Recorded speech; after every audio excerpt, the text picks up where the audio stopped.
ಮಹಿಳೆಯರೊಂದಿಗೆ ಅಸಭ್ಯ video viral ಆದ ಪ್ರಕರಣದಲ್ಲಿ ಹಿರಿಯ ಪಿಎಸ್ಐ ಅಧಿಕಾರಿ ಕೆ ರಾಮಚಂದ್ರ ರಾವ್ ಅವರನ್ನ ಅಮಾನತುಗೊಳಿಸಲಾಗಿದೆ. ಯಾವುದೇ ಇಲಾಖೆಯಲ್ಲಿಯೂ ಈ ರೀತಿಯ ಘಟನೆಗಳನ್ನ ಸಹಿಸುವುದಿಲ್ಲ ಎಂದು ಗೃಹ ಸಚಿವ ಡಾಕ್ಟರ್ ಜಿ ಪರಮೇಶ್ವರ್ ತಿಳಿಸಿದ್ದಾರೆ. ಬೆಂಗಳೂರಿನ ತಮ್ಮ ನಿವಾಸದ ಬಳಿ ಇಂದು ಗೃಹ ಸಚಿವರು ಪ್ರತಿಕ್ರಿಯಿಸಿದ್ದು, ಈ ರೀತಿ ವಿಡಿಯೋ ವೈರಲ್ ಆಗುತ್ತಿರುವುದರ ಕುರಿತು ಮುಖ್ಯಮಂತ್ರಿಗಳೊಂದಿಗೆ ಚರ್ಚಿಸಿದ್ದೇನೆ. ಇಂಥದ್ದೆಲ್ಲ ಯಾವುದೇ ಇಲಾಖೆಯಲ್ಲೂ ಆಗಬಾರದು, ತಕ್ಷಣ ಕ್ರಮ ಕೈಗೊಳ್ಳಬೇಕು ಎಂದು ಅವರು ಸೂಚಿಸಿದ ಹಿನ್ನೆಲೆಯಲ್ಲಿ ಅಮಾನತು ಮಾಡಿ ಆದೇಶಿಸಲಾಗಿದೆ. ಇದು ಸುಳ್ಳು ವಿಡಿಯೋ ಎಂದು ರಾಮಚಂದ್ರ ರಾವ್ ಹೇಳಿದ್ದನ್ನ ಗಮನಿಸಿದ್ದೇನೆ. ಅಂಥದ್ದೇನಾದರೂ ಇದ್ದರೆ ತನಿಖೆಯಲ್ಲಿ ತಿಳಿಯಲಿದೆ. ಆದರೆ ಮೇಲ್ನೋಟಕ್ಕೆ ಇಂಥ ವಿಚಾರಗಳು ಯಾರಿಗೂ ಶೋಭೆಯಲ್ಲ ಎಂದರು. ವಿಡಿಯೋ ವೈರಲ್ ಆದ ನಂತರ ನಿನ್ನೆ ಅವರು ನನ್ನನ್ನು ಭೇಟಿಯಾಗಲು ಬಂದಿದ್ದರಂತೆ. ಆ ಸಂದರ್ಭದಲ್ಲಿ ನಾನು ಮಲಗಿದ್ದರಿಂದ ಭೇಟಿಯಾಗಲಿಲ್ಲ, ಭೇಟಿಯಾಗುವುದೂ ಇಲ್ಲ. ಇಂತಹ ಸನ್ನಿವೇಶದಲ್ಲಿ ನಾವು ಕಠಿಣವಾಗಿ ಇರಬೇಕಾಗುತ್ತದೆ ಎಂದು ಹೇಳಿದ್ದಾರೆ.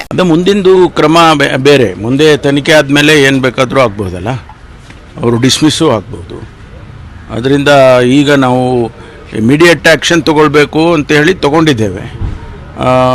ಅದನ್ನು ಯಾವುದೇ ಮುಲಾಜಿಲ್ಲದೆ ನಾವು ಹಿರಿಯರು, ಸೀನಿಯರ್ ಆಫೀಸರು ಅದೆಲ್ಲ ಏನು ನೋಡೋದೇನೆ ನಾವು ಇಮಿಡಿಯೇಟಾಗಿ ಆ್ಯಕ್ಷನ್ ತೊಗೊಂಡಿದ್ದೇವೆ.